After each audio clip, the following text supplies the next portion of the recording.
what's up guys? It's Sean Garcia of Revolutionary Fitness, joined today by Jenny. Jenny's going to be our model today. Today we're going over the movement of the week, which this week is the bridge.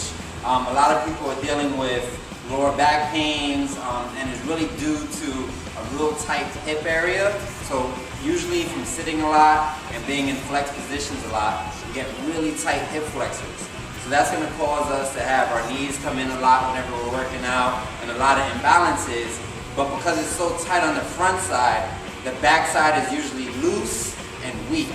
So people get lower back pains, people get pelvic tilts because of the tightness up here, which is bringing a lot of pain to the lower back. So we're going to go over the bridge today, which is a real simple way to strengthen up the lower back, but to also open up the hips. So Jenny, you can just start on the floor. So everybody's just going to start out in a lying position, making sure that your hands are by your hips, your fingertips are pointing forward, and now Jenny's going to bring her heels to where her fingertips end. Alright, so bring your heels up. Your feet, we're going to come around a little later and show the front side, but your feet should be about 4 to 6 inches apart. Alright, 4 to 6 inches because that's usually natural waist width for most people. So we're going to now, putting weight into our heels, we're going to lift our hips up and only as far as our shins come forward. So I want to do that again so you guys can see. Your shin is right here. I want you to raise and push your shins forward, okay? Most people, when they do the bridge, they usually go too far. So hyperextend, hips too high. They went further than their shins went forward, so now high, they're collapsing their lower back, putting pressure on their lower back. Exactly the opposite of what we want to do. So we want to come back down and raise your hips, shins forward, and now she just used all of her hamstrings, her glutes, and her lower back to raise her body up and sustain this position. So she's really holding her core together using those posterior muscles. She's going to raise her hands so her elbows dig into the floor to help out balance. So now we're going to swing around to the front so you can go down and rest. Swing around to the front so we can see a different view.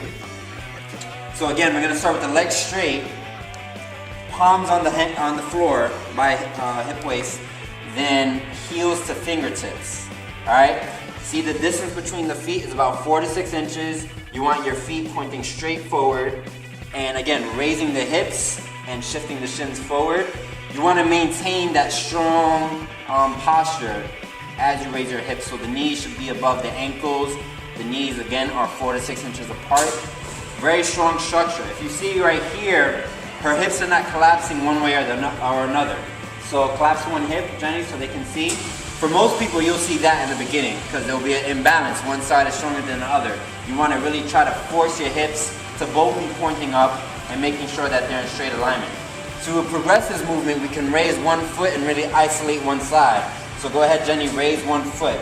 So now you see all the weight is bearing on the right side. So she's using her right hamstring, her right glute, and you can't really tell because Jenny's really strong, but she's working really hard right now.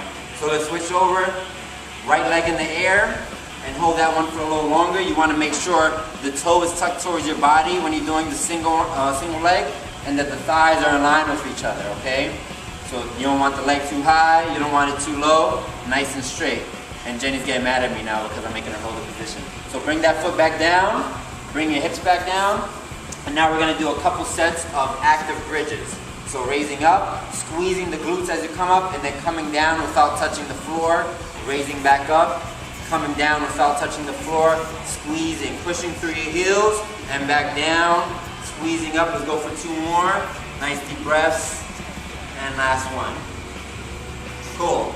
So again, that's the bridge. That's the movement of the week. It's going to alleviate a lot of lower back pain, strengthen up that lower back, strengthen up the core from the back side, and open up those hips. Check in next week as we go over the forward lunge.